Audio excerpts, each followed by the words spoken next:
¿Qué tal, gente? Sean bienvenidos una vez más a un video de teología apasionadamente. El día de hoy quisiera continuar con la introducción a la doctrina de la omnisciencia, pero me gustaría antes que nada tocar una doctrina de la cual yo por mucho tiempo fui seguidor, y esto es la doctrina del molinismo, pero debo decir que la doctrina molinista que yo seguía es una doctrina neomolinista, ya que el molinismo propugnado, valga la redundancia, por Molina o su doctrina, la cual lleva su nombre, es una doctrina que tenía un prolegómenos muy distinto, por no decir hasta contradictorio, con el neomolinismo moderno propugnado por los teólogos analíticos. Los más populares son William Lane Craig, Kirk McGregor, por decir algunos. El punto de partida, el prolegómenos, la metafísica, eh, la doctrina de la lógica que está detrás de estos puntos de partida, de estos prolegómenos filosóficos, es muy distinta. Luis de Molina parte de una doctrina tomista, eh, al menos eso es lo que intenta hacer, porque la concordia de Molina resulta de comentarios de la Suma Teológica. Sin embargo, el neomolinismo de estos teólogos, por decir algunos, ya parte de una metafísica modal, alguna especie de ontoteología, univocismo metafísico, nociología no se diga. Entonces, hay realmente una brecha muy grande entre el molinismo y el neomolinismo. Y lo que yo quisiera exponer ahorita sería el neomolinismo, porque en eso fue en lo que yo me formé o en lo que en tantos años participé. Entonces quisiera leerles el libro de Fundamentos Filosóficos para una Cosmovisión Cristiana del autor William Lane Craig. En otra ocasión tal vez podré leer y explicar el libro de Luis de Molina de Kirk McGregor, donde también ahí explica o expone su comprensión de la doctrina de Molina. Pero ahora quisiera hacerlo desde la perspectiva de Craig, o la Craigiana, si se le puede decir de alguna manera. Y bueno, esto se encuentra en la página 652, en la parte 6, capítulo 2, que es la providencia. Esta es la edición que tradujo la editorial Kerigma. Aquí abajo se ve editorial Kerigma. Así que vamos a empezar con la lectura. Que Dios nos ayude. Dice: la cosmovisión bíblica implica una concepción muy fuerte de la soberanía divina sobre el mundo y los asuntos humanos, incluso si presupone la libertad y la responsabilidad humanas. Aunque son demasiados numerosos para numerarlos aquí, los pasajes bíblicos que afirman la soberanía han sido agrupados por D.A. Carson bajo 4 encabezados principales. Número 1, Dios es el creador, el gobernante y el poseedor de todas las cosas. Grupo número 2, Dios es la causa personal máxima de todo lo que sucede. Número 3, Dios elige a su pueblo. Y número 4, Dios es la fuente no reconocida de buena suerte o éxito. Nadie que tome estos pasajes en serio puede abrazar puntos de vista revisionistas o abiertos, actualmente de moda, que niegan la completa soberanía de Dios sobre los eventos contingentes de la historia. Por otro lado, la convicción de que los seres humanos son agentes morales libres también impregna la forma de pensar hebrea, como se desprende de los pasajes enumerados por Carson bajo 9 títulos. Número 1, las personas se enfrentan a una multitud de exhortaciones y órdenes divinas. Número 2, se dice que las personas obedecen, creen y eligen a Dios. Número 3, la gente peca y se rebela contra Dios. Número 4, los pecados de las personas son juzgados por Dios. 5, las personas son probadas por Dios. 6, las personas reciben recompensas divinas. 7. Los elegidos son responsables de responder a la iniciativa de Dios. 8.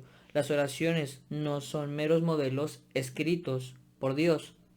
9. Dios literalmente ruega a los pecadores que se arrepientan y sean salvos. Estos pasajes descartan una comprensión determinista tradicional de la providencia divina que excluye la libertad humana. Para una discusión de esto, veré el capítulo 15. Dice, reconciliar dos corrientes de enseñanza bíblica sin comprometerlas ha demostrado ser extraordinariamente difícil. Sin embargo, una solución sorprendente a este enigma surge de la doctrina de Molina del conocimiento medio divino. Molina, como se recordará del capítulo 28, propone proporcionar un análisis del conocimiento divino en términos de tres momentos lógicos. Es decir, cada término o va a haber una palabra o un concepto que va a corresponder a un momento lógico del conocimiento de Dios. Aunque todo lo que Dios sabe, lo sabe eternamente, es decir, todo lo que Dios tiene en su conocimiento no cambia, o sea, lo sabe eternamente. No hay algún punto en el que Dios empiece a aprender o a saber. Lo que sabe lo sabe eternamente y por lo tanto eso no puede cambiar. Sigo adelante.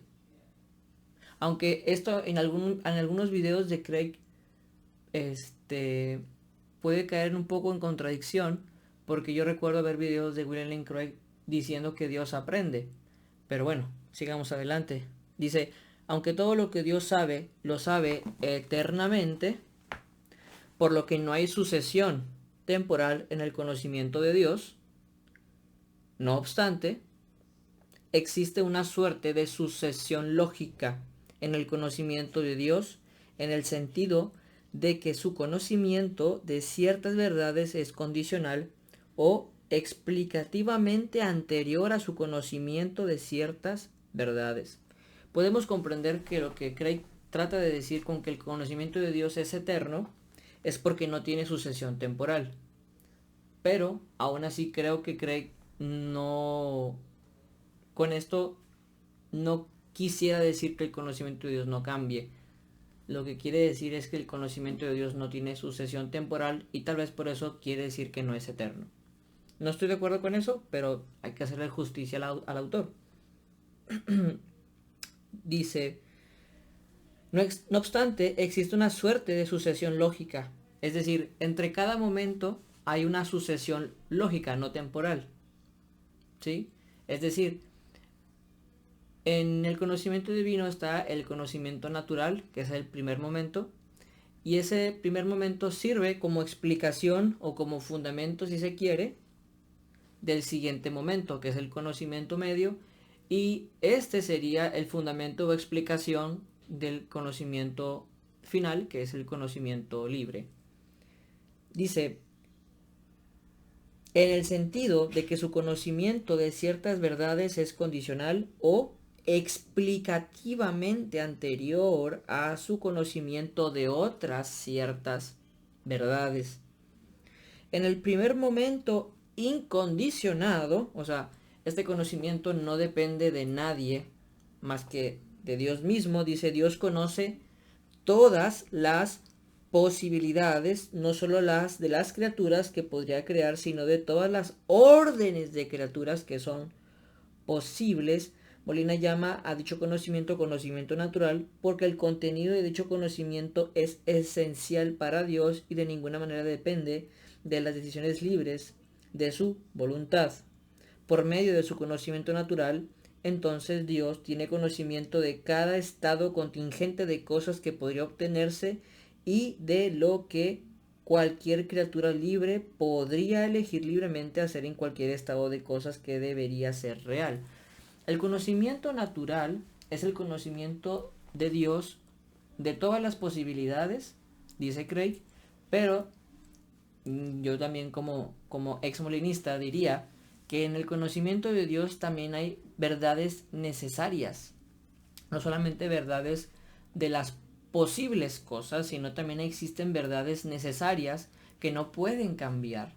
Conocimiento acerca de, por poner un ejemplo, que son los que yo brindaba cuando era molinista, el conocimiento de verdades metafísicas, verdades matemáticas, verdades lógicas, etc. También está el conocimiento de lo posible, de que, por ejemplo, Dios puede imaginar a algún trillón de personas que Él pudo haber creado, pero que no creó. Es un conocimiento de una posibilidad, ¿sí? De lo que podría ser, o que es posible que sea, pero no fue. Entonces, si nos ponemos a pensar en todas las formas de combinar proposiciones, sujetos, predicados, pues la verdad es que no pararíamos. Entonces Dios conoce de forma eterna, absoluta e invariable todas las posibilidades. Bueno, en el segundo momento, y ojo aquí, el primer momento es explicación o fundamento del posterior. En este caso, el conocimiento natural es un fundamento para el conocimiento medio, porque lo que vamos a ver que Dios conoce, o en el momento segundo, es gracias o es conocible gracias a que Dios en primer lugar tiene un conocimiento natural. En el segundo momento, Dios posee el conocimiento de todas las proposiciones contrafactuales verdaderas, incluidas las contrafactuales de la libertad de las criaturas, mientras que por su conocimiento natural Dios sabía lo que cualquier criatura libre podría hacer en cualquier conjunto de circunstancias. Ahora, en este segundo momento, Dios sabe lo que cualquier criatura libre haría en cualquier circunstancia. Es decir, en el conocimiento natural, Dios sabe que es posible que yo grabe el video, pero también sabe que es posible que no lo grabe en este conjunto de circunstancias en el que me encuentro ahora. Sin embargo, Dios en el conocimiento medio conoce lo que yo haría si yo me encontrara en este conjunto de circunstancias. Es decir, en este conjunto de circunstancias es posible que lo grabe y que no lo grabe. Pero lo que yo haría es eso lo que Dios conoce en el conocimiento medio. Es decir, si yo estuviera en una circunstancia C, Dios sabe lo que yo haría en esa circunstancia. Mientras que en el conocimiento natural sabe que es posible que lo haga o que no lo haga. En el conocimiento medio sabe lo que haría si estuviera en dichas circunstancias. Dice, esto no se debe a que las circunstancias... Creo que se apagó aquí. Oh, sigue adelante. Disculpen. Dice, esto no se debe a que las circunstancias determinan causalmente la elección de la criatura, sino simplemente porque así es como la criatura elegiría libremente. Dios sabe, por lo tanto, que si Él actualizara, es decir, que si Él crea ciertos estados de cosas, es decir, circunstancias, en términos cristianos, entonces se obtendrían ciertos estados contingentes de cosas. Es decir, si Dios decide crear tales o cuales circunstancias, se obtendrían algunas otras cosas por efecto de estas anteriores. Pero fíjense que Craig dice, si Dios actualiza ciertos estados de cosas, Él sabe que se obtendrían ciertos estados contingentes de cosas. Fíjense que Craig es muy cuidadoso porque si Él dice, si Dios actualiza ciertas circunstancias, entonces se obtienen otras circunstancias, pues estaría cayendo en lo que quiere negar, de que las circunstancias están determinando el efecto que Dios está buscando. Y Él dice, no, Dios actualiza ciertas circunstancias y se van a obtener otras circunstancias que naturalmente son contingentes, es decir, no se siguen necesariamente, sino que Dios sabe que se darían y por eso actualizó tal conjunto anterior de circunstancias y, dada la naturaleza contingente, estas nuevas circunstancias se actualizan o se actualizarían libremente en tales o cuales otros estados de cosas. Bueno, entonces hasta aquí creo que lógicamente está siendo coherente, al menos en cómo está concatenando su exposición. Dice, este llamado conocimiento medio es como el conocimiento natural en el sentido de que tal conocimiento no depende de ninguna decisión de la voluntad divina. Es decir, Dios no determina qué contrafactuales de la libertad de las criaturas son verdaderos o falsos. Es decir, en términos cristianos, lo que está diciendo Craig es que en el conocimiento natural Dios sabe todas las posibilidades de mis decisiones. Pongo otra vez el ejemplo para ayudar. Dios sabe que yo en esas circunstancias podría grabar y también podría no grabar este video. Sin embargo, Dios en su conocimiento medio sabe que yo lo grabaría en esas circunstancias. Y no es que él haya elegido el saber eso, es que lo sabe nada más. Es decir, no hay una acción activa del conocimiento de Dios sobre mí que me haga a mí elegir el grabar el video. En el conocimiento medio, por eso dice que es como el conocimiento natural, no depende de la voluntad de Dios. Es decir, Dios no elige qué saber, Él lo sabe. Entonces Dios sabe que yo elegiría grabar este video de forma libre. Esto es lo que está pasando.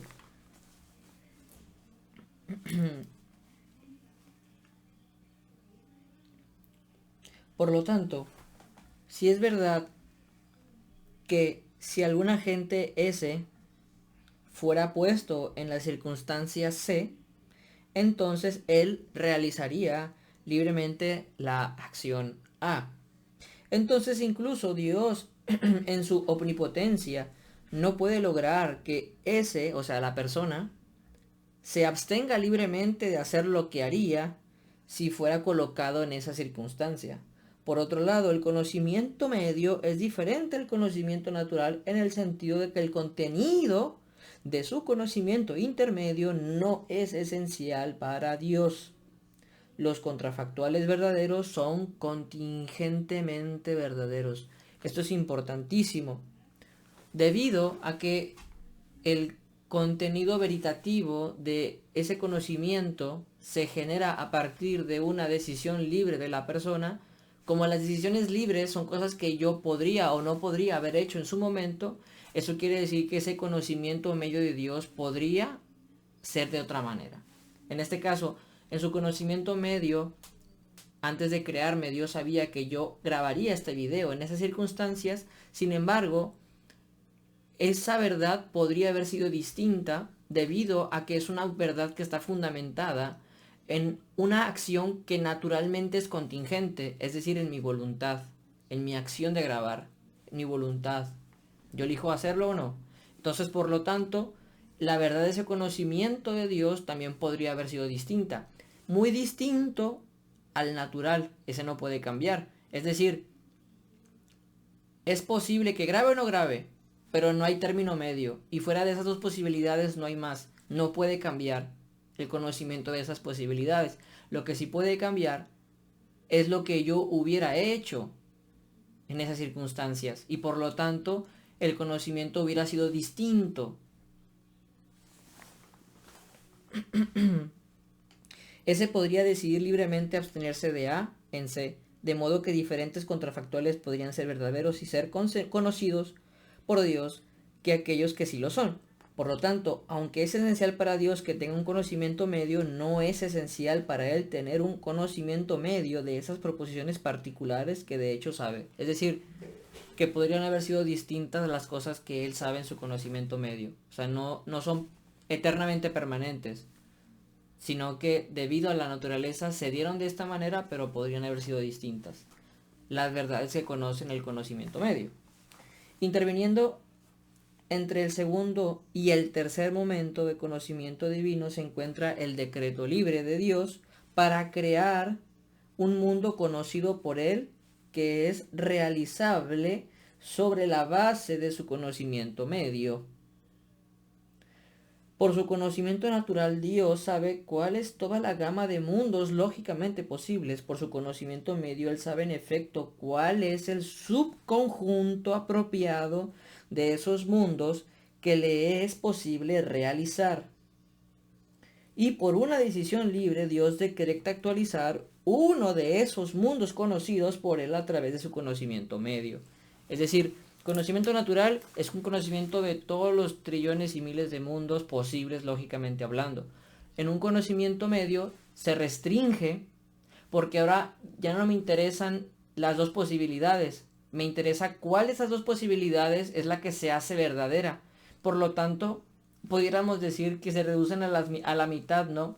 Porque de cualquier conocimiento posible existe una posibilidad contraria o contradictoria. Es decir, si es posible que grabe, lo contradictorio es que no sea posible o que yo elija hacer lo contrario.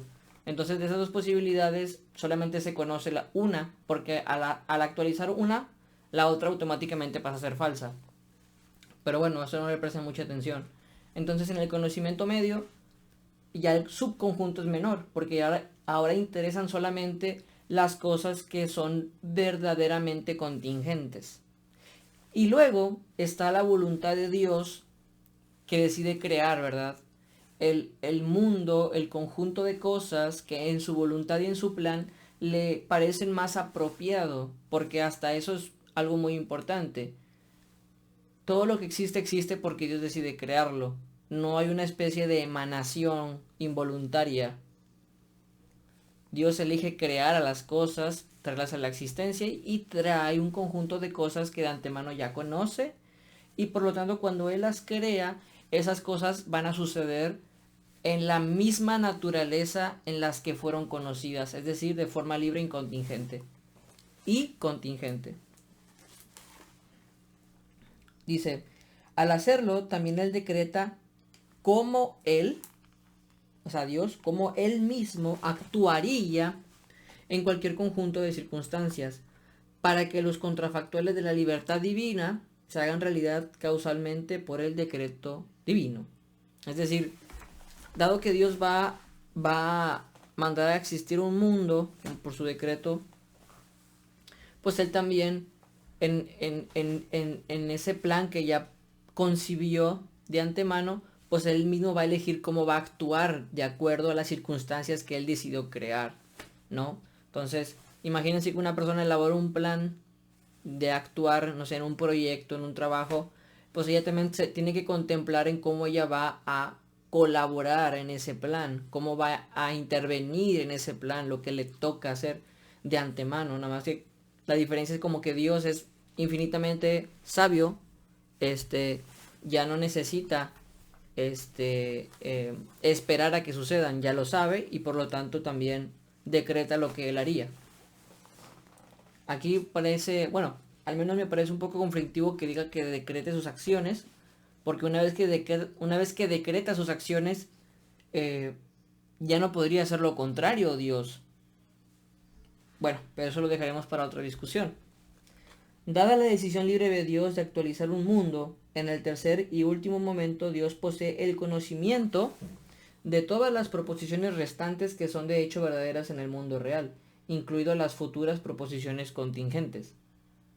El contenido de tal conocimiento libre claramente no es esencial para Dios, ya que podría haber decretado actualizar o crear un mundo diferente.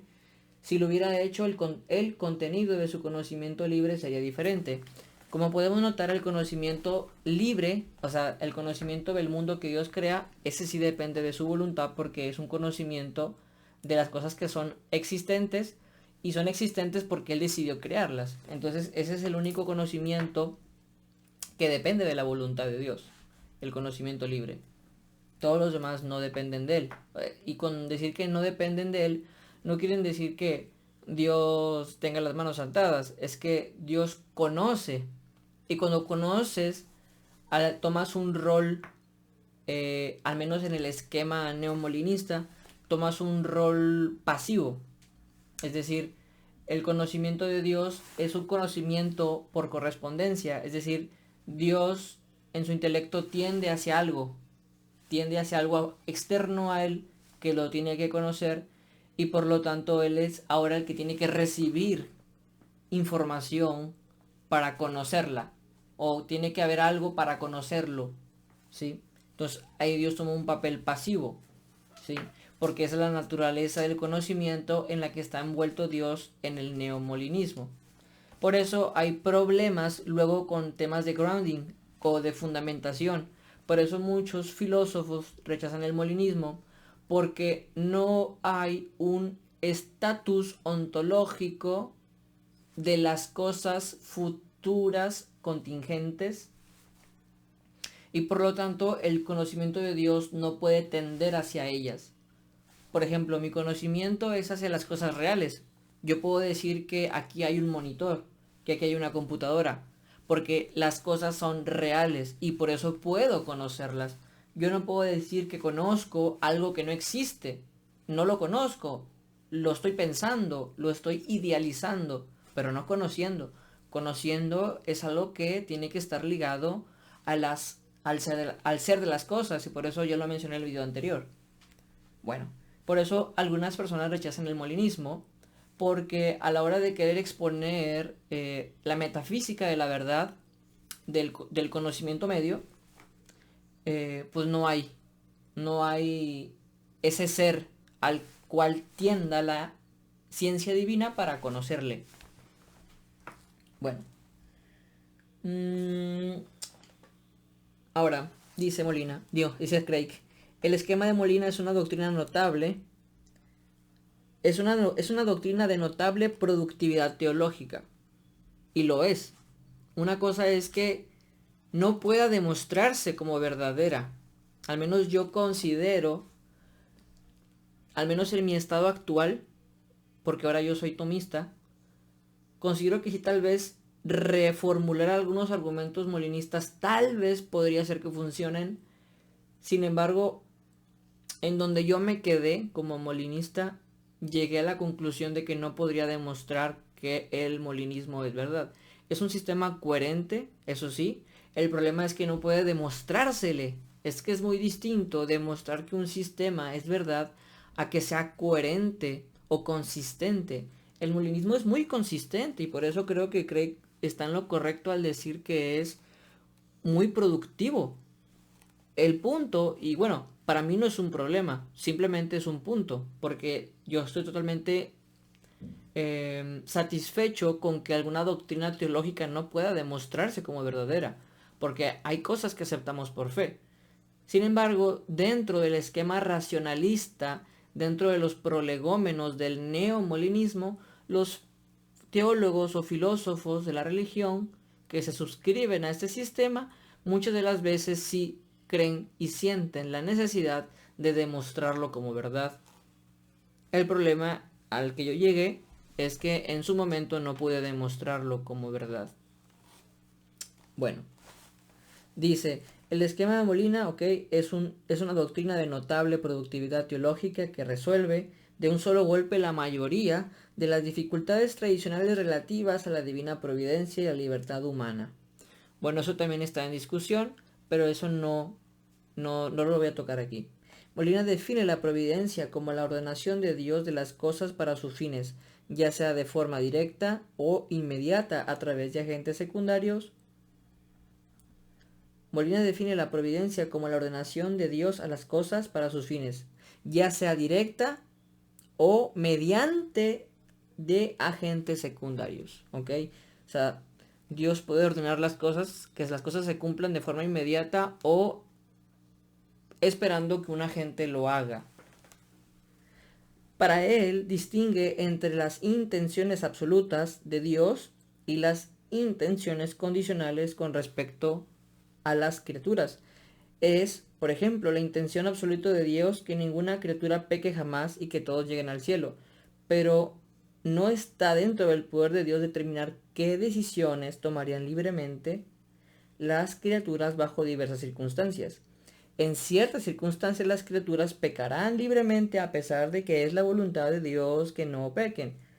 Si entonces Dios por alguna razón quiere provocar esas circunstancias, no tiene más remedio que permitir que la criatura peque, aunque esa no es una intención absoluta.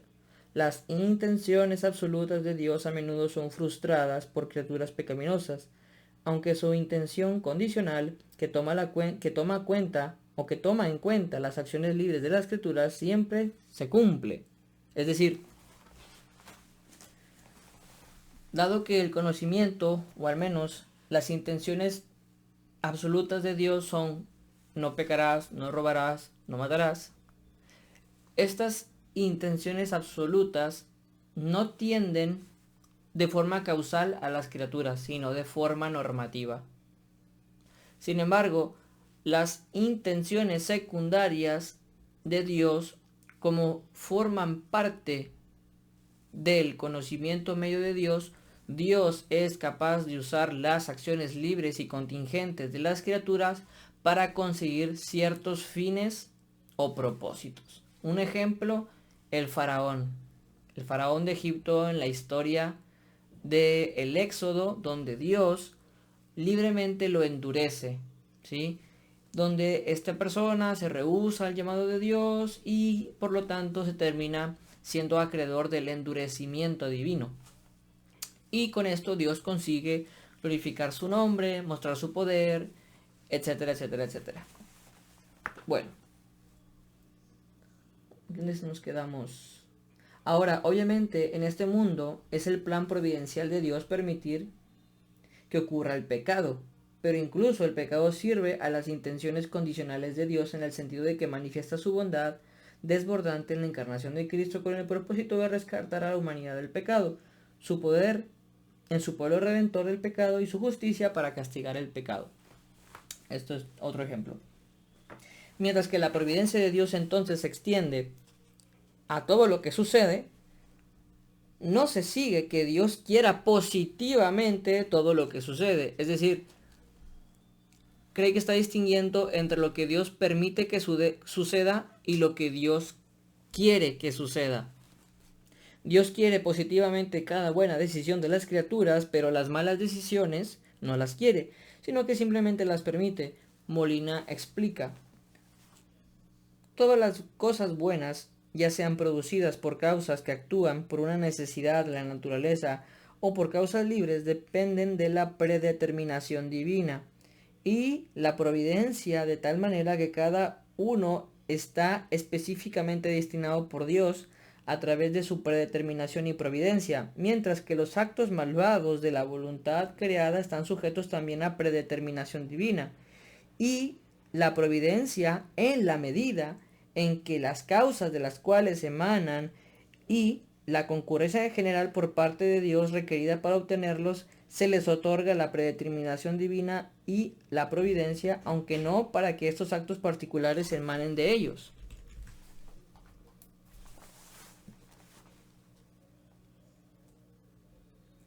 Sino para que otros actos muy diferentes puedan llegar a ser, y para que la libertad innata de las cosas dotadas de una voluntad se pueda preservar para su máximo beneficio.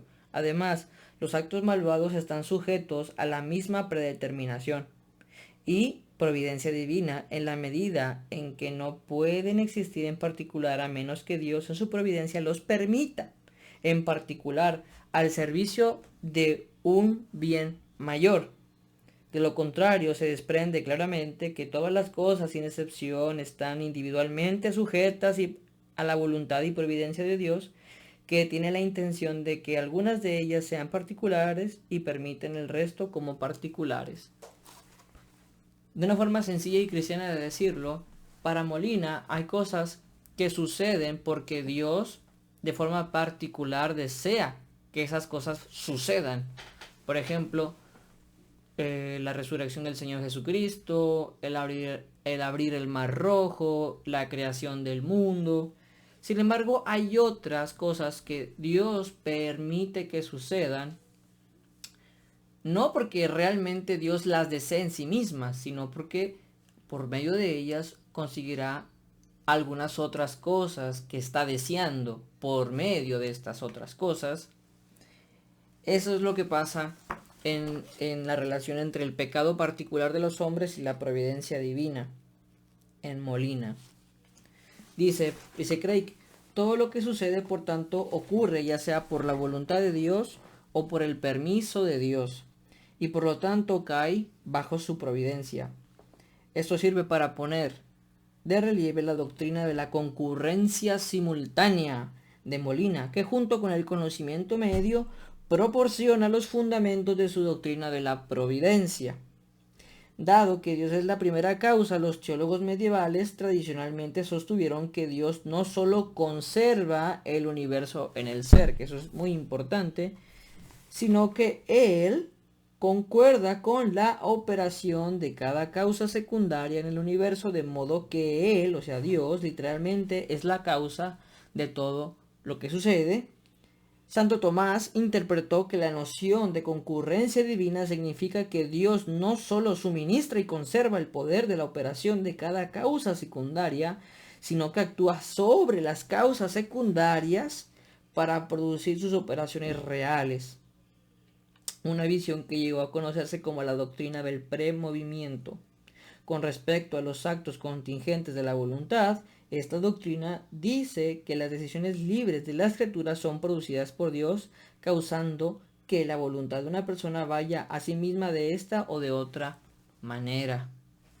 Bueno, es importante aquí aclarar algo, ya que yo soy o trato de alinearme con la doctrina tomista, es que la noción de voluntad está ligada a la noción de acto, muy distinta de la noción de libertad que subyace en los neomolinismos y sobre todo posteriormente en todas las demás metafísicas que no son metafísicas del ente.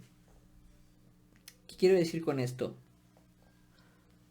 Dado que Dios es la causa primera, no solamente en el sentido de que Dios crea las cosas, es causa primera porque todo el ser de la cosa, todo el contenido ontológico de la cosa, proviene de Dios. Es decir, todo lo que yo soy, desde mi esencia, mi sustancia, hasta el más pequeño de mis accidentes, se me es otorgado por Dios, ¿sí? Como su causa y su fuente, ¿sí? No es que Dios me dé la existencia y que algo más me esté dando la esencia, o que Dios me dé la pura existencia pura y aparte exista alguna otra cosa que añada contenido ontológico a esa existencia. No, Dios da todo. En el acto de ser de cada cosa, Dios está dando todo el contenido ontológico de esa cosa.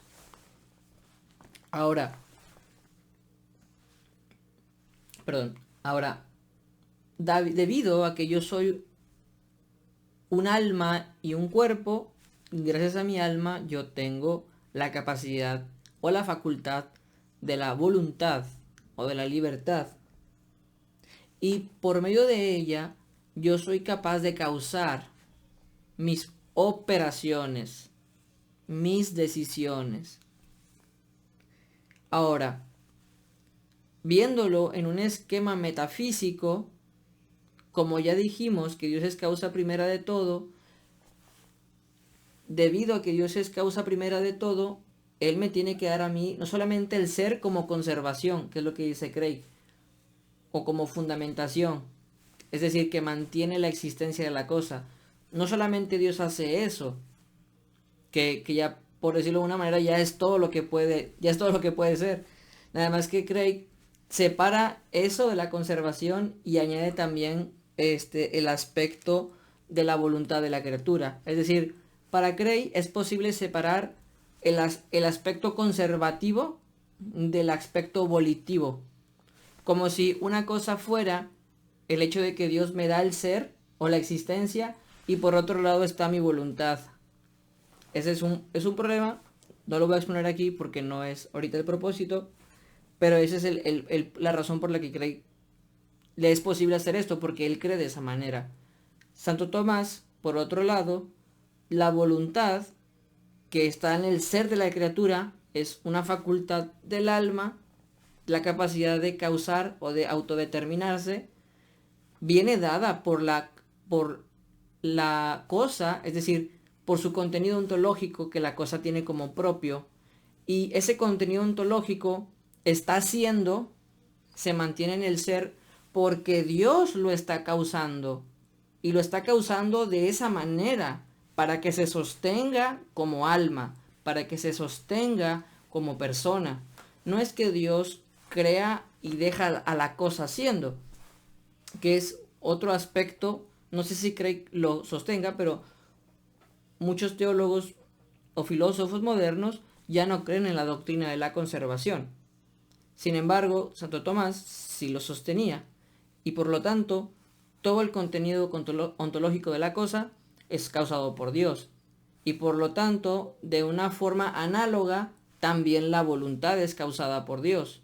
Es causada en tanto que Dios la sostiene como voluntad. Dios la sostiene como voluntad.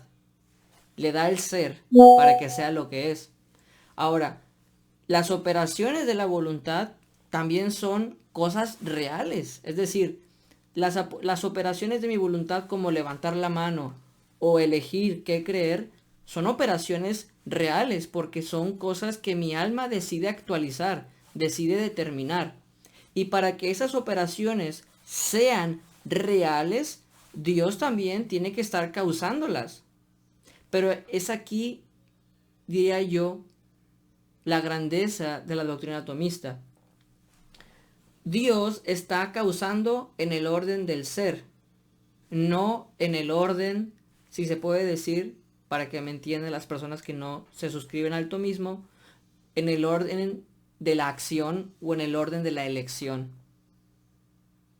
Es decir, Dios no está causando la elección como tal. Lo que Él está causando es la perfección de la voluntad, y como la voluntad va a determinarse a tal acción, Dios también tiene que provocarla ontológicamente para que ésta se dé. Porque, ¿qué pasaría si Dios no estuviera causando a la voluntad y a sus operaciones? Pues esas operaciones no podrían tener su contenido ontológico. Justamente por eso es la conservación divina, porque ella es la que está dándole el ser a las cosas. Es una cosa bastante hermosa, porque aparte de que Dios me causa como alma y causa mi voluntad, es decir, que la sostiene en el ser, cuando esta voluntad quiere determinarse a elegir algo en particular, Dios, que desde lo más profundo de mi ontología también está causando todas las perfecciones que yo tengo, y gracias a eso, cuando yo quiero determinarme a escoger algo, también está ahí la causa divina que permite la realización ontológica de tal elección.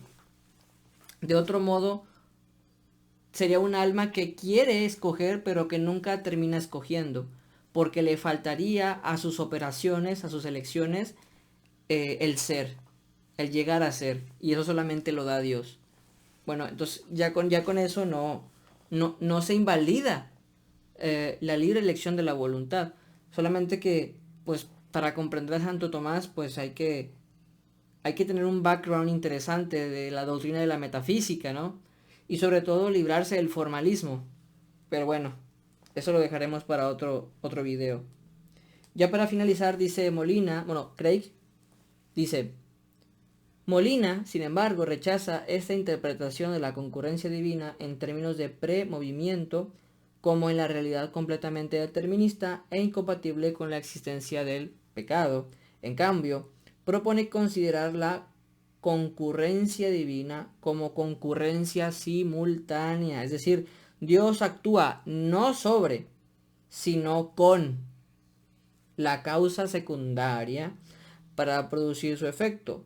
Por lo tanto, cuando una persona desea producir algún efecto, fíjense bien, Dios está de acuerdo con la decisión de esa persona al actuar también para producir ese efecto, pero Él no actúa en la voluntad de la persona para moverlo a la decisión. Es decir, Craig está en lo correcto al decir que Dios no causa la elección. El problema es que si hacemos un análisis metafísico, ontológico, si se quiere, de la voluntad, esa decisión que hace nuestra alma por medio de su voluntad, también tiene que existir, también tiene que ser real. Y por lo tanto necesita la causalidad divina para que sea como es o que llegue al ser. Entonces ahí está el problema de Craig. Al no comprender bien la doctrina del acto intensivo, Por eso hace este tipo de distinciones, ¿no? Y bueno, dice, en las decisiones pecaminosas, Dios accede actuando para producir el efecto, pero no se le debe responsabilizar por la pecaminosidad del acto.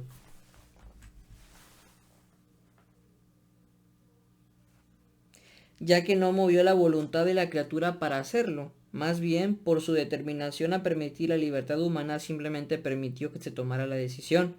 De otro modo, ya sea que esté dispuesto o que permita todo lo que sucede, Dios actúa para producir cada evento en el mundo real. Fíjese que esto es más conflictivo todavía que la posición mal interpretada de Tomás que intenta rechazar. Craig sostiene en su interpretación molinista que Dios, y lo dice aquí textualmente, digo, no sé qué tan fiable sea la traducción al español, pero así lo dice. Dice, Dios actúa no sobre, sino con. Ojo aquí, no actúa sobre la voluntad, sino con ella, para producir algún efecto. Dios está de acuerdo con la decisión de la persona al actuar para producir ese efecto, pero Él no actúa en la voluntad de la persona para moverlo a la decisión. Esto es más conflictivo, porque si la persona va a pecar, y va a pecar libremente, si tomamos el ejemplo análogo de las palabras de Craig, Dios estaría decidiendo hacer algo que no quiere hacer, porque naturalmente Dios no quiere el pecado. Entonces Dios estaría de todas maneras contribuyendo a la realización del pecado. Y esto es todavía más grave, porque una cosa es que Dios, según la visión mal interpretada que tiene Tomás, causara por medio de los hombres el pecado. Aquí no. Aquí Dios es una causa simultánea, por eso le llaman causa simultánea, para hacer lo malo, aunque sea libremente. Y ese es un problema todavía más grande a mi forma de ver las cosas, porque si no actúa sobre la voluntad, sino que actúa con ella para producir un efecto, cuando se quiere hacer un efecto libre pero que es pecaminoso, entonces estaría coaccionando a producir un efecto aborrecible por su propia naturaleza. Entonces, bueno, espero que les haya gustado esta lectura de el molinismo desde la posición de Craig. Creo que en el siguiente video trataré de hacerlo ahora desde la posición de Kierkegaard MacGregor, que es otro teólogo neomolinista bastante reconocido, y creo que él tiene, al menos en cuanto a la fundamentación del conocimiento medio, tiene una postura diferente a la de Craig. Pero bueno, ya con esto le daremos continuidad a la doctrina de la omnisciencia hasta llegar a la doctrina tomasiana del conocimiento divino. Que tengan una buena noche y que Dios los bendiga.